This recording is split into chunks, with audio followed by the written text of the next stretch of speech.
There we are. So thank you very much, everyone, for attending this talk hosted by Association of Women Solicitors and Anthony Gold. My name's Samantha Lewis. I am a solicitor in the housing department here at Anthony Gold, and I specialise in housing-related personal injury, particularly asthma claims and particularly children. What I'm going to do is I'm going to talk a bit about this issue. It's been a lot in the news, and we're going to talk about how it occurs, the problems that affect the society, and have some time for questions at the end. So, first and foremost, this is probably the most important slide of the presentation. So here we have pictures of three very happy, well-loved children. You may recognize one, you may recognize all from the news, because sadly they have all died because of breathing related issues. So starting on the left, this is the one, Awab Ishak, who's been in the news quite a lot over the last year or so, described as an engaging, lively and endearing child.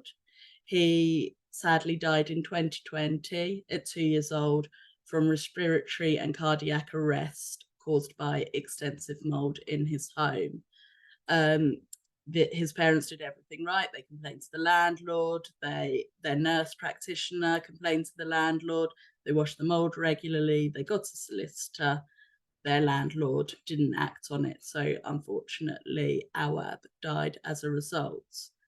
In the middle, we've got Jade Owens there, who was described as full of life.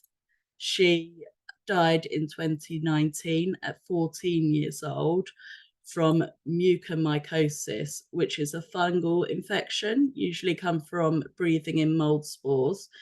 This is often seen in people with weakened immune systems.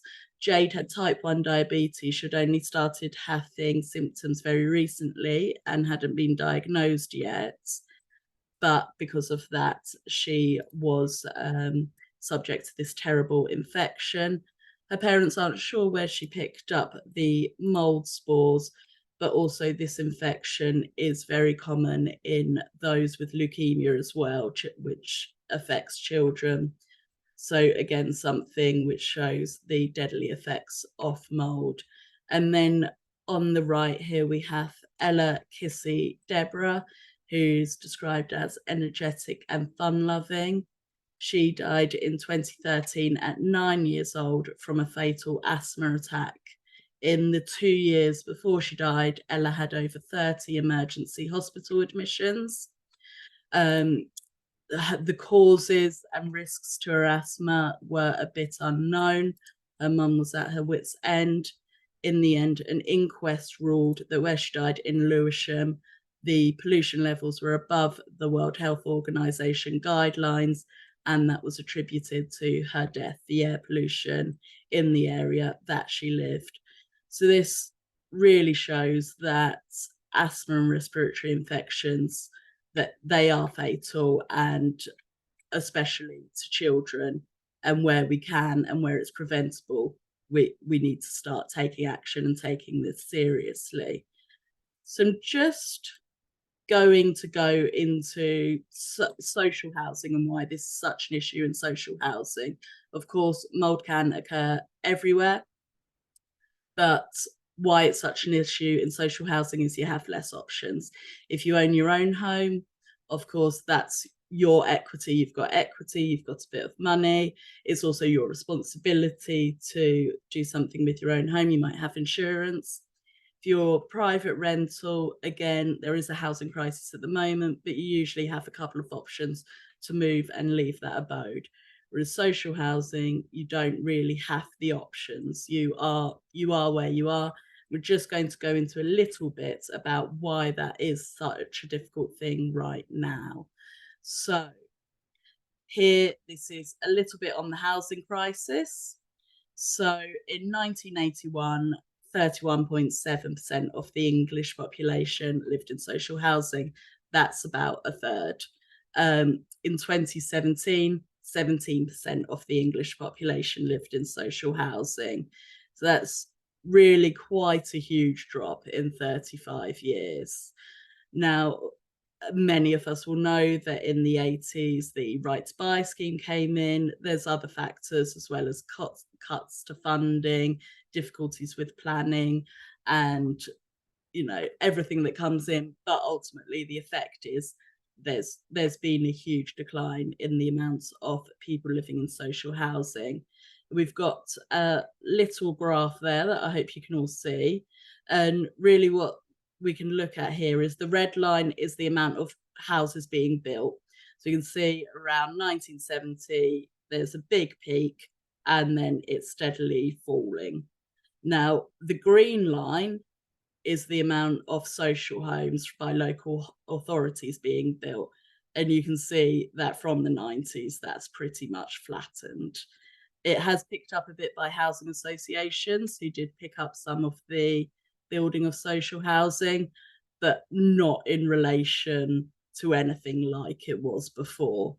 You can see private enterprise, so private buildings, pretty much follows the red line, but the social housing is far, far below. So there are currently 1.5 million fewer social homes than there were in 1980, and 1.1 million people on the social housing register. So you can see that the homes have gone, the demand hasn't. There are over 250,000 people homeless or in temporary accommodation, hostels, bed and breakfasts, hotels. And we can all imagine for a family of 4, if you're spending 2 months in a travel lodge, the difficulties with just daily living, not able to cook, you're not able to prepare clothes, children doing homework. It's not an ideal situation. But given that there are 250,000 people in that scenario, there are approximately 675,000 empty homes in England, which again, that's getting a bit of attention in the news. I'm not going to go into too much detail about the reasons for that. You can look into it. It is a political issue and home ownership issue that's affecting the housing crisis. And so in the 2021-22 tax year, only 7,528 new social homes were delivered in England. And when we have 1.1 million people on the wait list, it's not even really making a dent. They recommend that 3.1 million social homes are needed. That's because the 1.1 million people on the social housing list are most vulnerable. They're the ones that need homes. The 3.1 million would take us back to sort of a place close to where we were in the 80s, which would be, those on lower incomes but are working, those with disabilities and need level access. So people that are maybe can afford private rent but are struggling with it, that 3.1 million would encompass those that need that secure, affordable home for their quality of life. And ultimately, when you're bringing in private rents into it, that the housing crisis does affect it. 17.5 million people are affected by the housing crisis by living in overcrowded, dangerous, unsuitable or unaffordable housing. And that's about a third of the English population are living in unsuitable housing. So when we say crisis, we really do mean that it is a crisis. And ultimately, this is why it's such a prevalent issue in social housing, because we don't have the supply for the demand. So if someone is in a house in disrepair that's detrimental to their health, there's not an alternative for them to move into. If they give up that house, they can be told that they've made themselves intentionally homeless and lose their place on the housing register. So people in these scenarios are left living in these conditions for sometimes decades because they just do not have an option, sadly, to move to. So just very quickly, a lot of you are solicitors, work within the law. how these cases are run very briefly. There is a contractual amount to disrepair in housing cases, but they're the same with most civil cases. You establish liability, who's responsible for doing what, who's at fault, owes a duty of care. Once that's breached, has that breach caused a problem, a loss, and how much is that loss worth? And when that disrepair case is linked to an injury case, the liability is actually your disrepair case. So if someone was at fault, they've breached it and it caused an issue, then you've got the liability for your injury. And then you go on to the causation that injury, that problem has caused an injury. And again, what our solicitors do, work out how much that is worth. And of course, with disrepair cases, a lot of the quantum is in the repairs itself rather than compensation in the tenant's pockets. So a lot of people, as I've said with our Bishak's case, his parents were complaining, his health workers were complaining.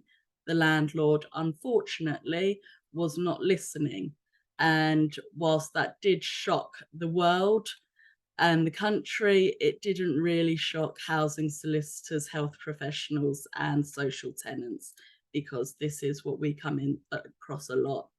So in 2018, the Homes Fitness for Habitation Act came in.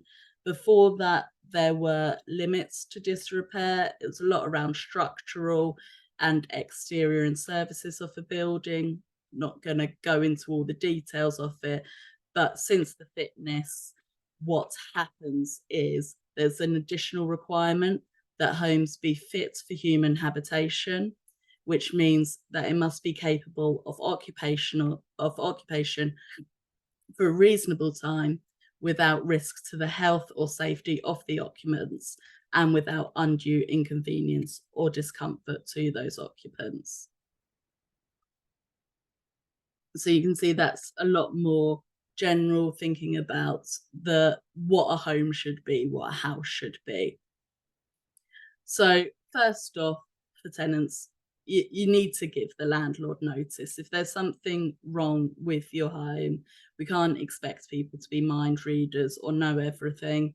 We need to tell them, phone them up, email them, take photos. Something that often happens is we have a lot of vulnerable clients. So it'll be people with disabilities, maybe English isn't their first language. They might have literacy requirements, especially in social housing. So they generally like to follow up via phone call. A lot of people, especially if English isn't their native language, they're much better at speaking than they are writing. And then landlords aren't taking a note of this notice. They're not taking a note of the call. Or we've had a lot of problems with data breaches recently where they're saying that all of the records have been lost, they can't access them. And our clients will say to us, well, I've been reporting it for 5 years. There's no evidence of it. So we recommend after each call, follow up with a quick email, take pictures, take videos, keep receipts, keep all the evidence you can do. Make stage 1 and stage 2 complaints to your landlord. Understand if you're phoning them up, might not get anywhere. It's more evidence. It's more people looking into it. You can go to the Housing Ombudsman, who can award damages, and they've been stepping up a lot recently and looking into it. But again, they take time to investigate. Environmental health through your council should come and investigate, and they can tell your landlord to do certain things, especially for private landlords. Again, doesn't always happen, but the more people, the better. Something we do see quite often is people, especially suffering from asthma, are letting their GPs know, they're letting their nurses know, their health visitors are seeing it and writing to the landlords, and the landlords aren't listening. But again, it's another party writing to the landlord, and then it starts getting harder for the landlord to say they didn't know this was a problem. MPs and councillors can also get involved. Housing is a political issue, as we've just gone through. Again, not nothing might come from it, but more people emailing, more people aware. Charities can help. Having these conditions has a real negative impact on mental health, fatigue, illness. So it is important that you let schools and work know, just so that that's not an added stress for you and they can understand what's going on at home. Social media groups are a great way for tenants to support each other. You don't usually have one flat in a huge block that has issues. It usually affects multiple flats. The landlords don't necessarily share what the different issues are between the blocks, so it's a great way to organise complaints to landlords, to share experiences, and for tenants to support each other to diminish the mental health effects, which can be absolutely terrible. So, oh, sorry, just clicked onto a link. What causes mold? So mold, essentially, it's too much water in the air. Mold thrives on damp, it thrives on humidity, and it eats organic material. So it'll eat plaster. We've all seen mold on food, and it just goes from there. So what I've done here is I've put some pictures of the usual types of things that we see. So I'll start going clockwise from the top. So this is a window. We can see condensation running down the window there. See some mold next to it.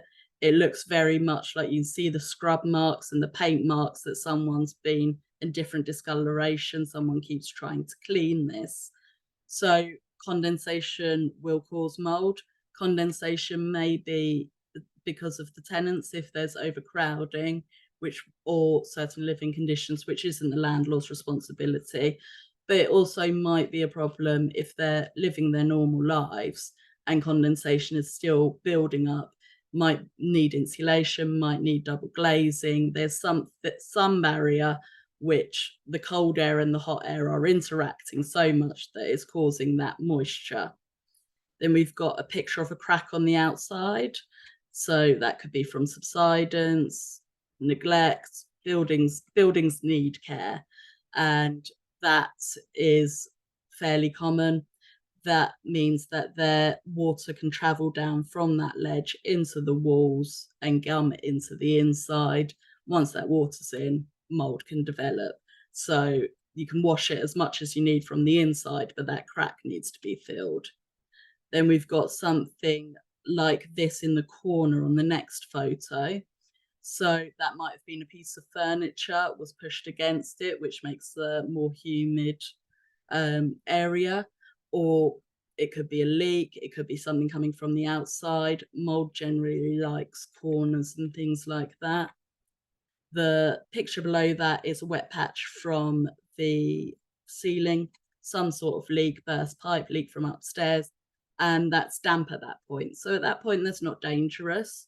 But if it carries on, the leak carries on, that will turn to mold, that patch will grow, it will get worse. So that's a sign that at this point, it can be fixed and it can be a non-issue.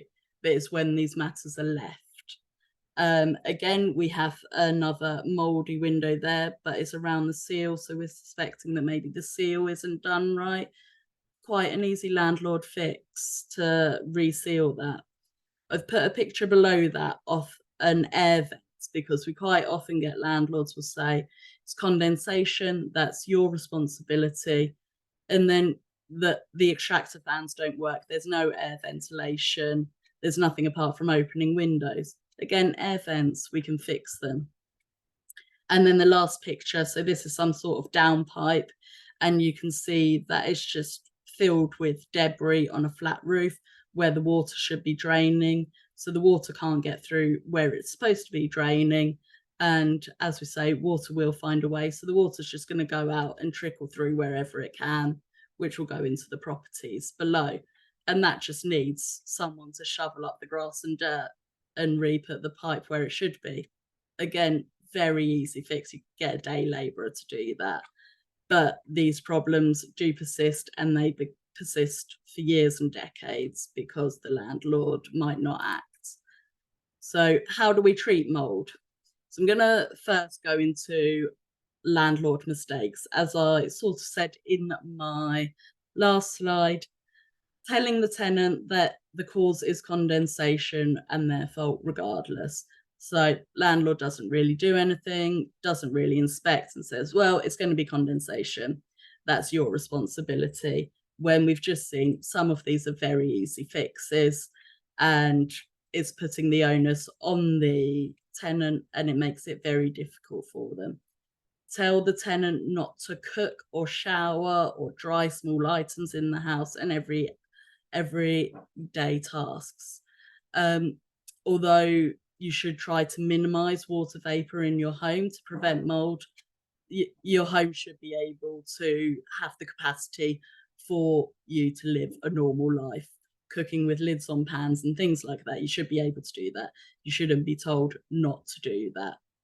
Assume the tenant is ritual bathing.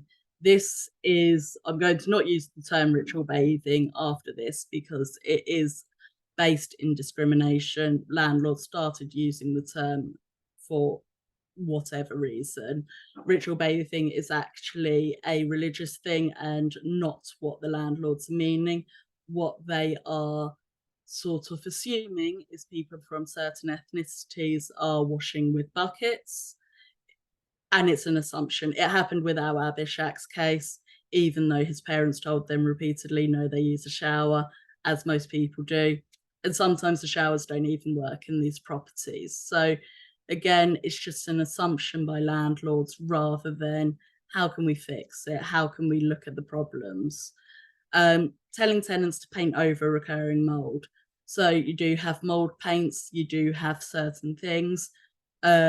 If you've had a mold problem and the initial problem has been fixed, that might be an idea, but constantly painting over it is just painting over the problem. It's not solving the problem. It's just going to paint over it for a couple of months until the mold comes back. So that's not, and it's just going to give your tenants an expensive B&Q or home-based bill. Relocate the current tenants and then move new tenants in with no works or a simple redecoration. Again, you've moved one family, the next family is going to suffer. And then these are the real ones. Not properly investigate and not act on those investigations because that's what needs to be done. So to find the cause, you need a surveyor. They might recommend another expert, but you get a surveyor to come in and say, the water's coming in here. You give them full access. You might need a drainage expert. You might need this, but you need to find the cause of it. If you can't, landlord can't, tenant can't properly find the cause, then you need an expert to come in.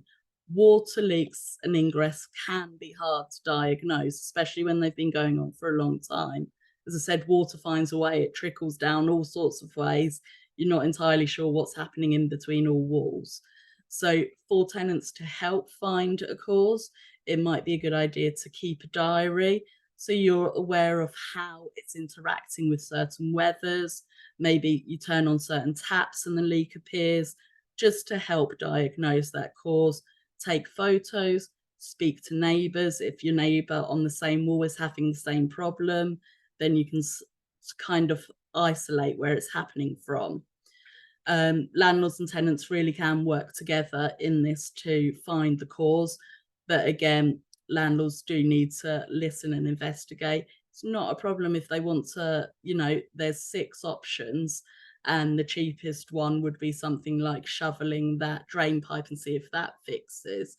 There's not a huge issue if the landlord wants to start with the cheapest option first out of 6 possible causes of water ingress, as long as they are staying on it, constantly monitoring it, and then escalating the works as necessary when it's not fixed. Temporary things the tenant can do, but emphasize temporary because tenants shouldn't be doing this every day. It's part of their daily life. So mold washes, bleach, scrubbers, remove the mold, dry clothes outside where possible, keep windows open where possible, keep heating on. We are in a cost of living crisis. Put lids on pans when cooking. Wipe condensation. Something that's become popular in the last few years is those window vacuums. They're great for removing condensation off the windows, empty the water, use extractor fans where possible, especially in showers, and then you close the shower door whilst the extractor fan's on so the water doesn't come out into the rest of the house. Use dehumidifiers. They're expensive, so would ask landlords to supply them where possible, and keep furniture away from walls because you don't want everything you own getting damaged. If furniture is up against a damp wall, then not only is the wall going to get moldy, so is your wardrobe and all of your clothes inside it. But again, you can see this quite a lot. So you don't really want to be doing this every day for, as I say, decades. It should be a very temporary thing whilst the landlord investigates and fixes the problem over a short amount of time. And if they can't, then hopefully you would be put in somewhere else where it's not mouldy. So I'm sure a lot of you have friends, family have come across asthma, and it's a breathing difficulty. There's varying severities. You can either use your pump once or twice a year, or you can be so asthmatic you are going to A&E once or twice a month. So it can be fatal, different severities. Got a picture here to show what happens. So on the left side, you can see nice breathing airway, plenty of room for air to enter. On the right side, you can see that's an awful lot smaller, swollen, there's mucus, the muscles are tightened, very inflamed. So you can see with the airway that constrained, it's going to make it a lot harder to breathe. It's usually found, the causes aren't, they're still doing research into it, but it's usually found genetically in those with what we call an atopic family history. So certain families, I come from one of those families, many people do, where, everyone has a bit of hay fever, touch of eczema, the odd person has asthma. These can usually be quite minor conditions, and the odd person does have quite a severe reaction to it. But that's usually how it would be found. Of course, we're going to go into these cases where the unusual, but it's exacerbated by smoking and vaping. We all know smoking and vaping are pretty much the worst things you can do for your lungs. I personally do not take on cases where there's smoking and vaping within the home, because to differentiate the causes of the mold causing asthma and smoking and vaping is very difficult. So that's a real trigger. Allergies trigger asthma, especially the airborne ones. So house dust mites is a very common allergy, sometimes called a dust allergy, but it's normally a house dust mite allergy. Animal dander and pollen hay fever. Exercise, as we all know, you get short of breath when you're exercising. So if you're asthmatic, you may be prone to asthma attacks when you're exercising. Infections are very bad for asthma attacks. You're more prone to them, but something like a simple cold can really set off a bad bout of eczema, turn into a chest infection, and end up in hospital quite easily. Cold air is also something that really affects asthma sufferers. So going out in the winter, and again, we've all experienced it, even the non-asthmatic, you go out, it's -1 or something and it catches your breath. So again, this is similar, and those with very similar serious asthma can almost be housebound during the winter. And if that's in a mold in home, then that's going to be, you just don't really have a hope. And generally airborne pollutants such as mold and such as pollution, which we heard with the sad case of Ella as well. So can mold cause asthma? This is something where the research is fairly new. Up until 20, 30 years ago, they thought it couldn't. Then they thought it could only exacerbate child asthma. Then they thought it could only cause child asthma, not adult asthma. Now they do acknowledge that it can cause and exacerbate both asthma. Causing adult asthma is quite a new thing, but experts are now leaning towards it can cause adult asthma. Children living in mouldy conditions are up to 3 times more likely to develop asthma. There is a lot less research into adults, but the research is coming along. Also, you don't have to be allergic to mold. So that was a common misconception, that you couldn't have mold-induced asthma if you weren't allergic to mold. That now the research doesn't support that. As I say, house dust mite is actually the really common allergy, and dust mites are very common in damp and mouldy homes. They've also said that mold can irritate the airways of those who are not as asthmatic or allergic. So, you know, if I'm not asthmatic, if I went into a mouldy home and was there for a long time, I might notice irritation of my airways, irritation of my eyes, even though I don't have those allergies or asthma. And of course, if you have existing asthma, a mouldy home will exacerbate that asthma. So we quite often see people who barely use their asthma inhalers before moving into the home, and then are frequently hospitalized and are using it 8+ times a day. And that's the difference of the effects of that home. A common question is, can damp affect asthma? And actually, no, the research does not support that. And again, this is why getting those damp conditions fixed quickly, it can save lives and it can stop people developing asthma. Although that is with the caveat of damp is the cause of mold. So that's why we need to fix it quickly before the damp causes mold. And also, as I said, dust mites like damp conditions. So if there's a leak, we fix it quickly.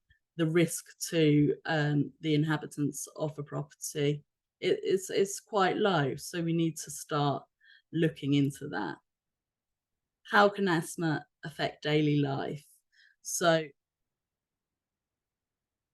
I want us to remember here, when we're talking about especially social housing clients, these are people who are more vulnerable. They are less likely to enter tertiary education. They're less likely to have access to paid tutors, cleaners. They're less likely to be on higher paid jobs, and they're less likely to have spacious homes. So generally, your symptoms of asthma are going to be exacerbated in a mouldy home. You have the increased chance of catching diseases. Any disease you can get will be more severe, meaning time off school, time off work, whereas someone else might be able to continue with that. Prolonged illnesses, the illness is going to go on for longer. And also, you're more likely to end up in hospital or needing antibiotics. People in mouldy homes frequently need antibiotics. That comes with its own risks of things like C. diff, other infections, and just terrible. Disturbed sleep. Asthmatics cough a lot, can stop breathing in their sleep, because when you're awake, you take your inhaler. When you're asleep, you're not conscious. Also means a lot of parents, the marital parental bed is disturbed, because a mother will often go and sleep with her asthmatic child. She's so concerned for them at night. She's listening to them breathing. She's watching them breathing. She's waking up several times a night to check on them for life. It's not for one illness like most parents do. It's continual. Unable to play and engage in sports. So asthmatic children living in these mouldy homes, we frequently hear that they can't play much in the playground. They can't play sports. They can't interact with PE, play football with their friends. Interrupted speech. An asthmatic might not be able to speak like I am continually. They may also therefore struggle to get their points across. That means it can affect their social interactions as a child, which can have lifelong effects. Miss school and work for illness and appointments. So as we're saying, you might be missing out on pay. You're more likely to be on a 0 hours contract. you're missing out on school, so you're more likely to be behind and not achieve as well as your peers or your natural ability. Difficulty doing homework in a mouldy home. You're going to be doing your homework at home and your asthma is going to be really flaring up.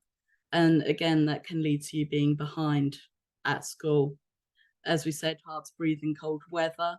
So asthmatics, you're going to have difficulty getting about in the winter. You might be in a mouldy home, and then that means that you can't go outside and you can't stay at home either. Stunted growth, that is something for serious asthma sufferers. It's been linked to childhood. If you have asthma in childhood, you may suffer from stunted growth. Mold washes, they take time and money. I have clients who mold wash their homes daily or every other day. We all know that, you know, you do your cleaning on a Saturday and it's running the hoover around and dusting. It's not pulling out furniture and scrubbing the walls and ceilings every other day. It's a huge amount of time. And also the money, you're buying the bleach, you're buying the sponges, you're buying the rubber gloves. And that can also in itself exacerbate asthma because it's the chemicals. So that's a huge amount of time and money.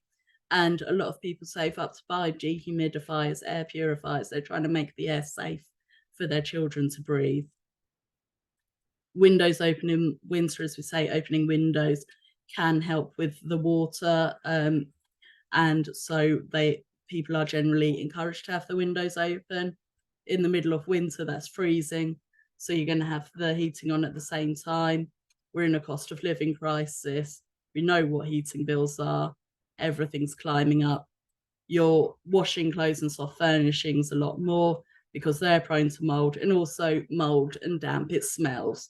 People don't want to go out smelling like mold and damp. Mothers don't want to send their children to school like that. So it's very, very much increased. Cost of traveling to and from appointments. That's, again, if you've got asthma, especially severe asthma, you're going to have GP appointments, nurse appointments, hospital appointments, constantly going to and from. Again, social housing tenants a lot of the time don't have cars. It's public transport. It's time off work. It's the time involved in waiting. A half-hour appointment, we all know, at a hospital usually runs late. Takes a lot of time. And again, for picking up prescriptions, if you need a prescription every week, you're going to the pharmacy, you're incurring costs and everything that's involved in that. So daily life, what we can see is you're limited in what you can do. It costs a lot more money and it takes a lot more time. So mold causing asthma, especially within these personal injury claims, what we need to consider is how long has the mold in the property been present. As I said, damp at this time is not proven to have an effect on asthma, so it is the mold, and that's where we look for that evidence of notice, as I said earlier. And then we're also going to say, when were they diagnosed? So you will quite often see people diagnosed a couple of years after they've lived in the mouldy home and they're still living in it. Also, it's quite hard to diagnose young children. Don't usually see babies diagnosed. It's usually infants and above. We will ask, how have the symptoms changed since the mold? So, as I said earlier, you will sometimes get people who were asthmatic, rarely use their inhaler, and didn't really have an effect on their life. And now they consider themselves disabled after living in a mouldy home, and their increased use of antibiotics and medication, which is where we get from the medical records. If it's poorly controlled, which is a medical term, that does not mean that the tenant or the asthma sufferer is bad with their medication. What it means is that their asthma is not responding well to medication. And we often see this in mouldy homes because the actual issue, the cause, is the mold. So you can give the tenant all of the mold that they need, you can give them all of the information, but if they're going home to that mouldy home, then their asthma pump can only do so much. It is very hard to investigate causation. We need to really look into it because someone can develop asthma themselves. It's quite a common situation. This is bearing in mind we need to consider fixed recoverable costs are coming up. So we need to have a look into that and how to manage these cases. And it is something that everyone's discussing at the moment. So we consider that. But it is something where you need expert opinion, you need the medical records, you really need to go through everything to show that the mold has caused the asthma or exacerbated it. And here is just an idea of, from the Judicial College guidelines, of what asthma claims can be worth. So this is the pain, suffering and loss of amenity. So severe and permanent disabling asthma can be up to 65,000. I should say that with mold-induced asthma, it is shown that there is usually quite a good result after the mold has been removed and the tenant's living in a well-ventilated property. And also there's a chance children will grow out of asthma once they hit 18. I would say most people usually fall within category B. So chronic causes breathing difficulties, uses an inhaler from time to time. A is very much when you're going to A&E, your doctors are saying it's potentially fatal.